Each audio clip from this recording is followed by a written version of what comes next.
Kalau kita asumsikan penyaluran sekitar 3.000 sampai 4.000, ini masih punya ketahanan sekitar 4 bulan ke depan.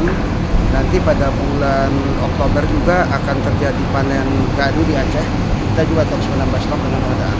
Dan juga ini juga kapal impor yang sedang muat untuk destinasi tujuan pelabuhan Lok Sumawe, sedang muat saat ini di Vietnam.